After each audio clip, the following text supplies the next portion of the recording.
নমস্কার, আমি অপু। মাননীয় মুখ্যমন্ত্রী মমতা ব্যানার্জির পুরো ঘুম উড়ে গেছে। কারণ কি, স্বরাষ্ট্র দপ্তর থেকে মানে অমিত শাহ দপ্তর থেকে সেন্ট্রাল থেকে নোটিশ এসেছে, চিঠি এসেছে কি যে প্রত্যেকটা রাজ্যে রাজ্যে ডিটেনশন ক্যাম্প করতে হবে।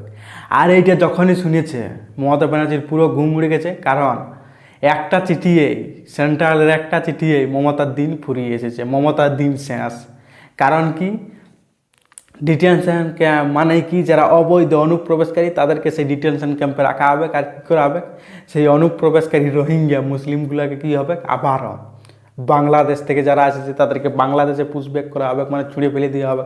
যারা পাকিস্তান থেকে এসেছে তাদের পাকিস্তানে পাঠানো হবে অবৈধ অনুপ্রবেশকারীগুলোকে। আর এইটা শোনার পরে কী হয়েছে, মমতা ব্যানার্জির সরকার, তৃণমূল সরকারটা কী করছে, সাধারণ মানুষদের যারা পশ্চিমবঙ্গের হিন্দু, বৌদ্ধ, দেশাই, জৈন, শিখ তাদেরকে কী করছে, বিভ্রান্তি করার চেষ্টা করছে, কি ভুল বোঝানোর চেষ্টা করছে কি যে সেন্ট্রাল আবারও ডিটেনশন ক্যাম্প করছে।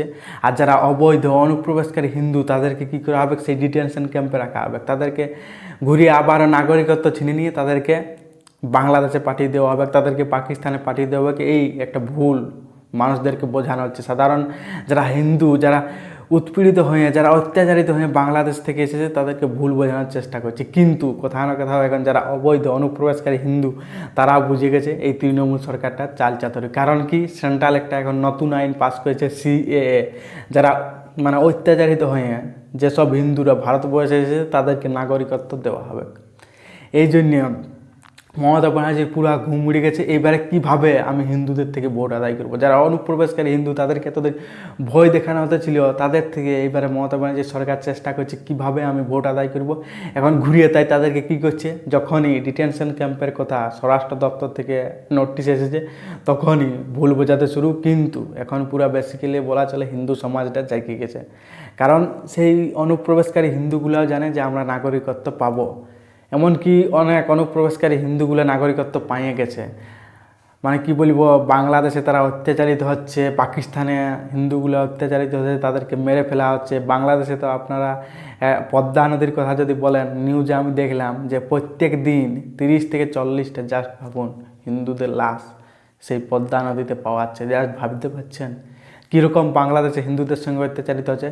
তাই তাদেরকে এইটা পশ্চিমবঙ্গের যারা অনুপ্রবেশকারী হিন্দু তাদেরকে বুঝতে হবে তাদের সঙ্গে কোনো দুর্ব্যবহার পশ্চিমবঙ্গে হবে না, তাদেরকে ডিটেনশন ক্যাম্পও রাখা হবে না। এটা একটা কি, তৃণমূল সরকারটার এই চোর দুর্নীতিবাজ সরকারটার একটা ভুল বোঝানো। কাদেরকে ডিটেনশন ক্যাম্পে রাখা হবে, যারা অনুপ্রবেশকারী মুসলিম। কারণ তারা ধর্মের কারণে উৎপীড়িত হয়ে পশ্চিমবঙ্গে আসে নাই, তারা ভারতবর্ষে আসে নাই। কারণ কি, দেশটা ভাগ করা হয়েছিল ধর্মের ভিত্তিতে। তাদের জন্য পাকিস্তান করা হলো, হিন্দুদের জন্য ভারতবর্ষ করা হলো। আর এইবারে তারা কি করছে, সেই পাকিস্তান বাংলাদেশ থেকে এসে কি করছে, ভারতবর্ষে সন্ত্রাসবাদ চালানোর চেষ্টা করছে, একটা দাঙ্গা, দুটা কমিউনিটির মধ্যে দাঙ্গা লাগানোর চেষ্টা করছে, ভারতবর্ষের রাজনীতিটাকে প্রভাবিত করার চেষ্টা করছে। রাজনীতিতে বড় বড় ক্ষমতায় থাকে কি করছে, ভারতের রাজনীতিটাকে নিজেদের কন্ট্রোলে রাখার চেষ্টা করছে।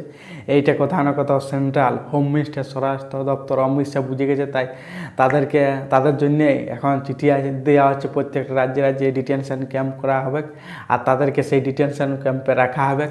আর তাদেরকে চিহ্নিত করা হবে কারা অবৈধ, কারা অনুপ্রবেশকারী। তারপরে কি, সেই অনুপ্রবেশকারী মুসলিমগুলোকে, অনুপ্রবেশকারী রোহিঙ্গাগুলোকে কী করা হবে, ঘুরে বাংলাদেশে পুশব্যাক করা হবে, মানে ছুঁড়ে ফেলে দেওয়া হবে, পাকিস্তানে ছুঁড়ে ফেলে দেওয়া হবে।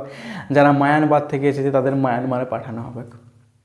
কিন্তু এইটা একটা ভুল বোঝানোর চেষ্টা, একটা চক্রান্ত। এইটা কোথাও না কোথাও বাংলার সাধারণ মানুষদেরকে, বেসিক্যালি সনাতনীদের বুঝতে হবে যে কোনো সনাতনীদের, হিন্দুদের জন্য এই ডিটেনশন ক্যাম্প করছে না। আর যারা পশ্চিমবঙ্গের রিয়েল মুসলমান তাদের জন্য এই ডিটেনশন ক্যাম্প করছে না। কাদের জন্য করছে, যারা অবৈধ, যারা অনুপ্রবেশকারী তাদের জন্য। আর এই যে এসআইআরের একটা কথা আপনারা দেখছেন কি, নো এসআইআর নো ভোট। কারণ এই সরকারটা কি বলছে, তৃণমূল সরকারটা, যে এসআইআর হতে দেওয়া হবে না, ভোটার তালিকায় সংশোধন হতে দেওয়া হবে না। কিন্তু যতই চেষ্টা করুক ইলেকশন কমিশন কি, ভোটার তালিকায় সংশোধন করবে কি। আর যারা অবৈধ, যারা অনুপ্রবেশকারী তাদেরকে চিহ্নিত করা হবে, আর ডিটেনশন ক্যাম্পে রাখা হবে, আর ঘুরে তাদেরকে পুশব্যাক করে বাংলাদেশে ছুঁড়ে ফেলে দেওয়া হবে। যতই বলুক যে এসআইআর হতে দেওয়া যাবে নাই, এসআইআর হতে দিব নাই, একটারও নাগরিকত্ব বাদ হতে দেবো না, যারা অনুপ্রবেশকারী, যারা ইলিগেলভাবে আসছে তাদের নাগরিকত্ব বাদ হবে কি। কারণ ইলিগ্যালভাবে আসবে আর পশ্চিমবঙ্গের রাজনীতিটাকে প্রভাবিত করার চেষ্টা করবে, দুটো কমিউনিটির মধ্যে ভাইলেন্স ক্রিয়েট করার চেষ্টা করবে, এইটা কোথাও না কোথাও সেন্ট্রাল মাইনে লিবে নাই। আর ইলেকশন কমিশন ভোটার তালিকায় ঝাড়াই বাছাই করবে, বিহারে করলেও এবার পশ্চিমবঙ্গও করবে।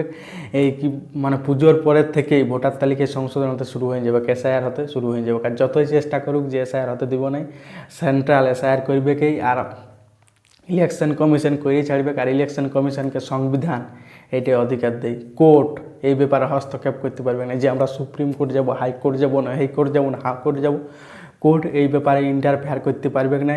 সংবিধান অধিকার দেয় ইলেকশন কমিশনকে ভোটার তালিকায় সংশোধন করার। আর আরেকটা এখন কোর্টে পাস হয়ে গেছে, কি বলে দিয়েছে মানে কপিল সিব্বল কাকুতি মিনতি করতেছিল যে হুজুর আধার কার্ডকে সিটিজেনশিপ প্রুফ হিসেবে দেখুন, কিন্তু কোর্ট বলে দিয়েছে যে আধার কার্ড শুধু একটা আইডেন্টিটি প্রুফ, কোনো সিটিজেনশিপ প্রুফ নয়। আর আধার কার্ডেও লেখা আছে, আপনারা দেখবেন যে আধার কার্ড ইজ যে identity proof, not a citizenship proof. এই জন্য আধার কার্ডকে অতটা মান্যতা হিসেবে দেখবেন নাই। আর এই যে কেন্দ্রের নোটিশটা, এই একটা নোটিশেই এই তৃণমূল সরকারটার বলা চলে ঘুম উড়ে গেছে, দিন শেষ হয়ে গেছে। এবারে ডিটেনশন ক্যাম্প করা হবে, কারণ অনুপ্রবেশকারীগুলোকে রাখা হবে, আর তারপরে তাদেরকে চিহ্নিত করে বাংলাদেশে পাকিস্তানে পুশব্যাক করা হবে, ছুঁড়ে ফেলে দেওয়া হবে। আপনারা কমেন্ট করে জানাবেন এই যে কেন্দ্রের একটা সিদ্ধান্ত, এইটা কি আপনাদের কোথাও ঠিক মনে হচ্ছে নাকি ভুল মনে হচ্ছে, আপনারা কমেন্ট অবশ্যই করবেন। আমিও বুঝতে পারবো, বহুত মোটিভেশন পাবো, তাইলে কি লড়াইটা আরও জারি রাখতে পারবো। এই চোর দুর্নীতিবাজ যে একটা বাংলাদেশে অনুপ্রবেশকারীগুলোকে পশ্চিমবঙ্গে ঢুকিয়ে তাদেরকে আধার কার্ড ভোটার কার্ড বানিয়ে দিয়ে তাদের ভোটে জিতছে, এই সরকারটার বিরুদ্ধে লড়তে পারবো।